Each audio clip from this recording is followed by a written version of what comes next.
अस्सलाम वालेकुम, आदाब नाज़रीन। TVN 99 न्यूज में आप सभी का खैर मकदम है। हाल ही में मुकेश अंबानी के बेटे की प्री वेडिंग आपने देखी ही है।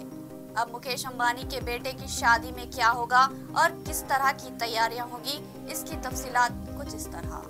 मुकेश अंबानी को तो आप सभी जानते हैं, इंडिया का सबसे अमीर तरीन आदमी है, जिसके बेटे आनंद अंबानी की शादी हो रही है, जिसमें उन्होंने दुनिया की मशहूर व मारूफ शख्सियतों को मदऊ किया, जिसमें काबिल जिक्र शाहरुख खान, सलमान खान और आमिर खान हैं, जहां वो साथ में मिलकर डांस करेंगे। इस शादी में अंबानी मेहमानों को सोने के प्लेट में खाना सर्व करेंगे। इस शादी में 2500 किस्म के फूड आइटम्स रखे जाएंगे। इस शादी में आनंद अंबानी 200 करोड़ रुपए की शेरवानी में नजर आएंगे और 250 करोड़ रुपए की साड़ी में नजर आएगी अंबानी की बहू राधिका मर्चेंट। बिल गेट्स से लेकर कई मुल्कों के बड़े बड़े लोग इस शादी में शामिल होंगे। और क्या अंबानी के बेटे की शादी की किस तरह तैयारियां हो रही है, आपके साथ डिटेल शेयर करना चाहती हूँ। इंडिया के सबसे अमीर बिजनेसमैन मुकेश अंबानी के छोटे बेटे आनंद अंबानी जल्द राधिका मर्चेंट के साथ शादी के बंधन में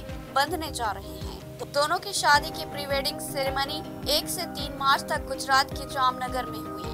मुकेश अंबानी अपने छोटे बेटे की शादी में 1000 करोड़ रुपए खर्च करने वाले हैं। इस फंक्शन में बड़े बिजनेसमैन से लेकर स्पोर्ट्स प्लेयर्स और फिल्मी सितारे भी शामिल होने वाले हैं। प्री वेडिंग फंक्शन में बिल गेट्स और मार्क ज़करबर्ग जैसे इंटरनेशनल सेलिब्रिटीज भी शामिल होंगे। अपने छोटे बेटे आनंद अंबानी की शादी में मुकेश अंबानी दिल खोलकर खर्च कर रहे हैं। मीडिया के मुताबिक इस शादी पर तकरीबन 1000 करोड़ रुपए खर्च करने का दावा है।